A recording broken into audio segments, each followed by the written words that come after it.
বছর আমি বহরমপুরে রয়েছি। আপনারা জানেন যে সাংবাদিক সম্মেলন করছিলাম বা আমার কিছু প্রেস বাইট দিয়েছিলাম।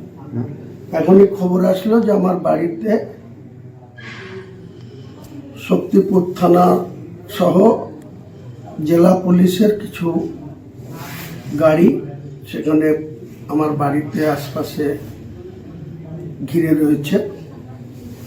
আমি মুর্শিদাবাদের পুলিশ সুপারকে আপনাদের মাধ্যমে বলছি যে মুর্শিদাবাদকে অশান্ত করার চেষ্টা করবেন না।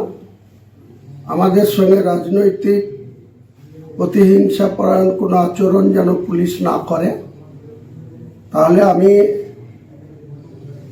কিছুক্ষণ ওয়েট করব এবং আমার বাড়িতে যদি কোনো রকম পুলিশ কোনো অশালীন আচরণ করে বা আমার বাড়িতে যদি পুলিশ, আমার ছেলে বা আমার মিসেস, আমার বৌমা আছে, আর কেউ বাড়িতে নেই, তাদের সঙ্গে যদি কোনো অশালীন আচরণ করে, আমি এখান থেকে ঘন্টা দুয়েক পরে ঘোষণা করব আগামী বৃহস্পতিবার মুর্শিদাবাদ জেলার পুলিশ সুপারকে বেলা 12টা থেকে ঘেরাও করে এর জবাব নেব।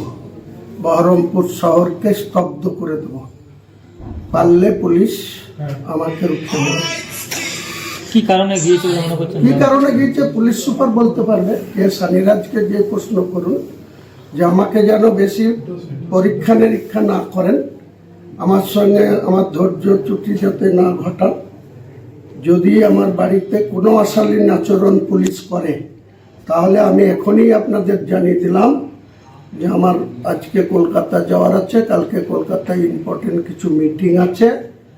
বাড়ির সঙ্গে কোনো রকম আমার ছেলে, আমার মিসেস, আমার বৌমা, তাদের সঙ্গে যদি কোনো অশালীন আচরণ করা হয় তাহলে আপনি তৈরি থাকবেন কে সানিরাজ।